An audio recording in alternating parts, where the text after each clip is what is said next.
আলাইকুম ওয়া রাহমাতুল্লাহ। আলহামদুলিল্লাহ ওয়াসসালাতু ওয়াসসালামু আলা রাসূলিল্লাহ।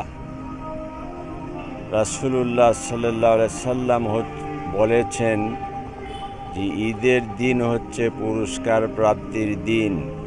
দীর্ঘ একটি মাস সিয়াম সাধনার পর, রোজার পর, তারাবির পর এই পুরস্কার দান করেন আল্লাহ তাআলা ঈদগাহের ময়দানে। বাংলাদেশের বৃহত্তম ঈদ জামাত অনুষ্ঠিত হয় শোলাকিয়া ময়দানে। সে 1828 সন থেকেই এখানে বড় জামাত অনুষ্ঠিত হয়ে আসছে। এর পূর্বেও এখানে নামাজ আদায়ের ইতিহাস ঐতিহ্য রয়েছে।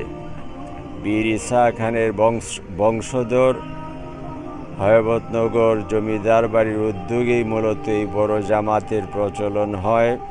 এর পূর্বেও এখানে জামাত হয়েছে, শোলাকিয়াবাসীর অবদান রয়েছে। বিশেষ করে দেওয়ান মান্নান দাদ খান তার মা দেওয়ান আয়েশা খাতুনের ওসিয়ত মোতাবেক এই মাঠের বিপুল পরিমাণ জায়গা তিনি ওয়াকফ করেছিলেন।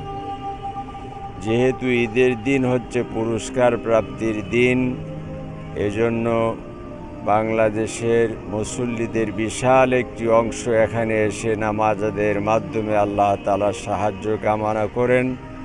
আল্লাহ তাআলার কাছ থেকে সেই পুরস্কার গ্রহণ করতে চান। তো আমি আশা করি আপনারা দোয়া করবেন আমরা যাতে শান্তি শৃঙ্খলার সাথে 198তম ঈদুল ফিতরের জামাত অনুষ্ঠান করতে পারি, আয়োজন করতে পারি এবং আল্লাহ তাআলা এটি যাতে সফল করেন। সেই সাথে কিশোরগঞ্জের স্থানীয় যারা রয়েছেন আমি আপনাদেরকে অনুরোধ করব, যেহেতু রেকর্ড পরিমাণ মুসল্লি এই বছর আগমন করবেন, সুতরাং পার্শ্ববর্তী মাঠের পূর্ব, দক্ষিণ, উত্তর দিকে সমস্ত রাস্তাগুলোতে যাতে আমরা তাদেরকে জায়গা করে দিতে পারি, আপনাদের বাসাবাড়ির আঙ্গিনা সহ সেই সহযোগিতা আপনারা করবেন।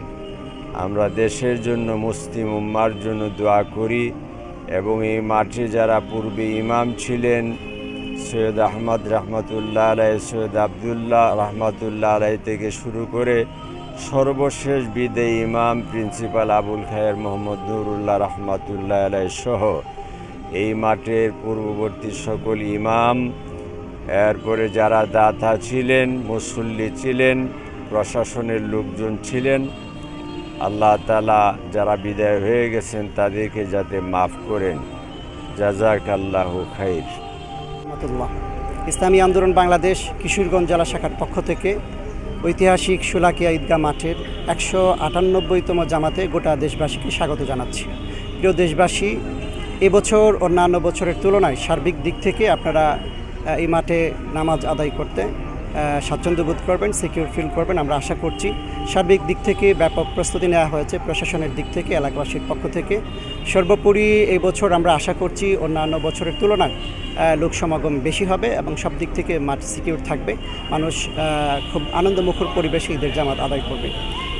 আল্লাহ তাআলা সবাইকে যথাযথভাবে ঈদের নামাজ, ঈদ পালন করার তৌফিক দান করুন।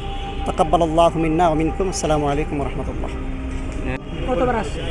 ইনশাল্লাহ আমি ময়মনসিংহ থেকে আসছি ঐতিহাসিক শোলাকিয়া ঈদগাহ মাঠ। আমি আরও 3বার আসছি, এবারও আসার আশাবাদী। আজকে পরিস্থিতি দেখার জন্য আসছি। কেমন দেখলেন পরিস্থিতি? ইনশাল্লাহ ভালোই দেখলাম। এখানে সেনাবাহিনী আছে, র্যাব আছে, পুলিশ আছে, বিজিবি আছে, সবাই ভালোভাবে সার্বিকভাবে পরিস্থিতি নিয়ন্ত্রণ করছে, কোনো ঝামেলা যেন না হয় এই দিক দিয়ে তারা সবাই সতর্ক আছে।